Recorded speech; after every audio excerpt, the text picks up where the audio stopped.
One last thing, when you're working, and today when I'm working up here, I'm going to be mindful of stuff. Before we got this place, they did a clean out and they did a clean up, and they had cleaners in here and they wiped everything down and cleaned the bathrooms and the windows and they vacuumed all the carpets and stuff. So you know, the carpets are vacuumed. So when I take this out, I'm going to take this down into the garage, and then I'm going to cut it up in small enough pieces so that it can fit into a dumpster. I'm not going to use a saw up here and get the sawdust all over the place and stuff. I'm not going to use a sawzall or a skill saw or anything to try to get these out. I'm going to try to get these out in one piece as carefully as I can.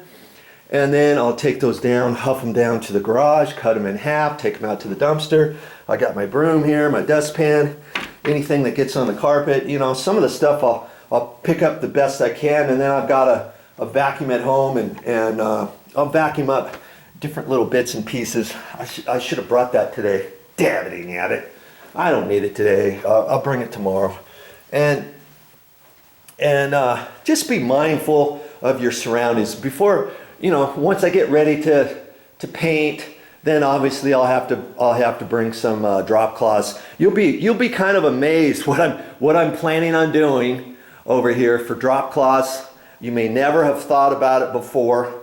I'm here by myself. I'm going to be painting all this stuff on my own, and you might be kind of pleasantly surprised to see, oh geez, I can do that too, and it's not going to cost as much as you thought for drop cloths, for plastic, and for keeping the paint all off of the carpet and all that kind of stuff. Hey, keep watching my channel, because anything I do over here, I'll make quick videos of it and stuff. And we've got a good idea what to do with this. This is like 15 years old, and this thing's all flopping down here, and there's no trim down there, and I'm not even sure how they did that. Could they have possibly have just left it that way and had these things dangle?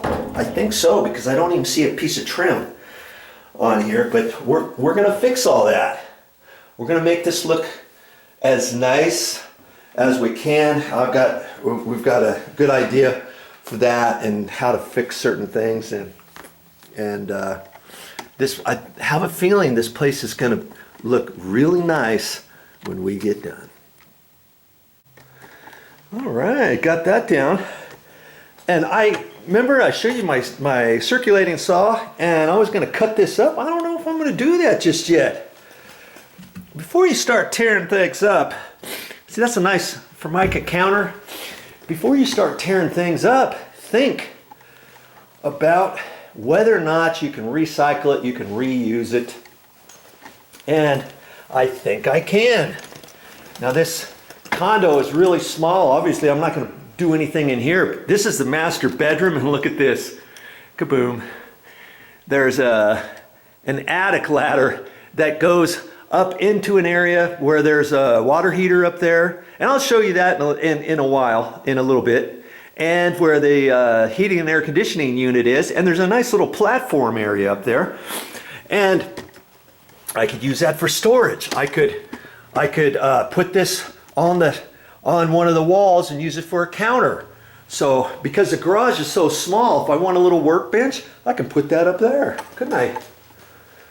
And so I'm not going to cut any of that up, and that goes for this area too.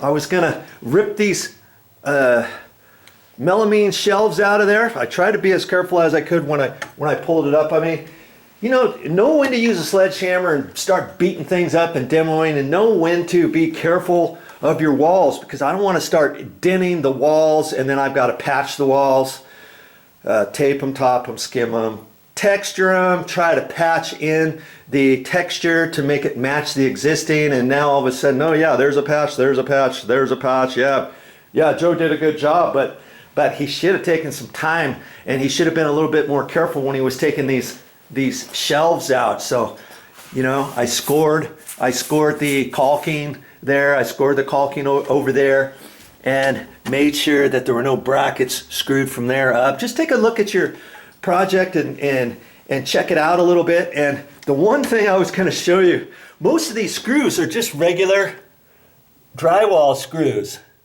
you know. Oh, maybe they're not. I'll have to take a look. I thought the side ones were regular drywall screws, but they're not. And I thought, okay, it's an Allen wrench thing, and it's not that either. Look at this. I don't know if you can see that. It's a square. I don't know why whoever did that put in the square ones. You know, so then you have to have a bit. And I've got a bit, but I didn't bring all my tools here. But look, I've got these 3 out. And I'm going to show you how to get those out if you don't have that bit accessory with you. And see, I've got another bag, and I got some other tools, and I was just doing some different things. I didn't think I needed all my tools over here. I thought, okay, my drill's going to be fine, but I want to get these out, and I want to get it cleaned up and scraped off and all that kind of stuff. There's not that many. So what to do about that? Well, I'll show you here real quick. I've got one screw over here, and I'm just going to take my cat's paw, and I'm going to dig in just to be able to get the edge of that exposed. Now see, if I wanted, I could probably just rip those out, but then it could bulge out the sheetrock, and I don't want to do that. So I got some tiny vice grips here, and I'm just going to grab onto it with that, and voila, there's my screwdriver. Okay. Hey, anything you can do if you put your mind to it. You know, some people might have thought, oh, I don't have the square tip adapter. I've got to go to the store and buy one. I got to drive back home and get it. I can't finish my project today because I don't have the right tool, and I'll just come back tomorrow and finish this up. Nothing doing. I'm not going to do that. Okay, I got those out, and I thought these were regular, but I don't think they are. I think they're the square ones. These are the square ones. I've got one. Oh, that must be a Molly. They have a big screw on the outside edge right here, and I'll bet you it's a Molly where it goes into the wall. Yeah, because see, it's just spinning. See, that's because the backside of the Molly is on there. So if I just keep pressure on here, I'll pull it out. And see there, look at that. The backside had a little wing nut on there, and now that's dropped down inside the wall forevermore. That's okay, didn't need that. And there's another one. There's another one up underneath here. Right there. And if I do that, just keep pressure on it, that's going to pull it out. Even though the Molly, see, the Molly's still on there, and if the hole was bigger, if that hole was bigger, this would slop around. But they drilled the hole just right in the wood, so it's not. But if it's sliding back and forth, you just pull it out, and then just keep pressure on it and keep unscrewing it. And then the little wing nut will fall in the back. See, this just has threads. You see there? There's just, let's get you over here. There's just machine threads on that. See? And the rest of the Molly, or toggle, whatever you want to call it, is inside the wall.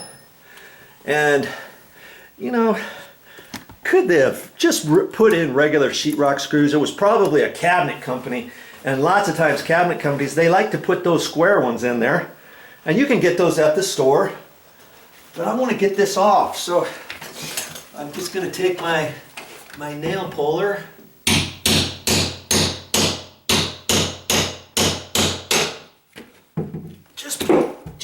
pull that out far enough.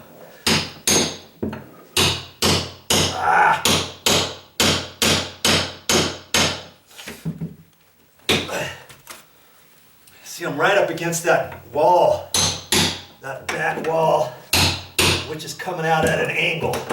And I might be able to just jerk this right off.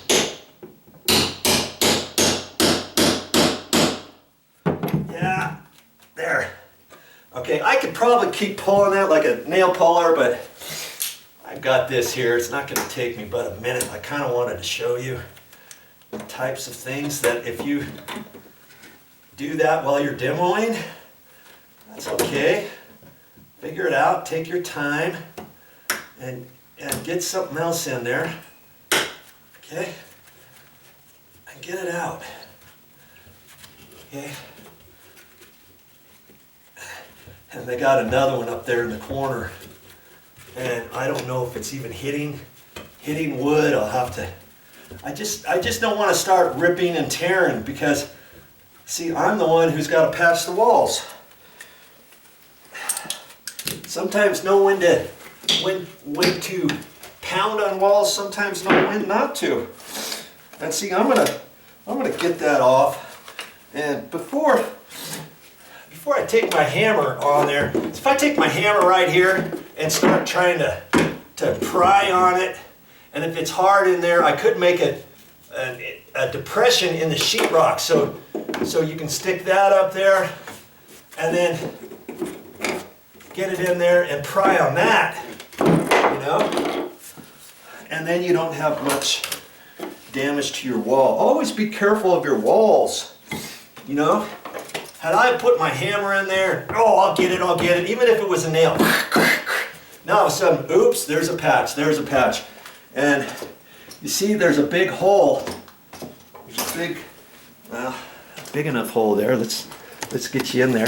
That's where that toggle screw was, because they couldn't find the stud in here. They found a stud right there. That one was just going into the corner. They were trying to hit a stud, and it might have just barely hit. But the next stud was probably 16 inches out here. It was probably out here.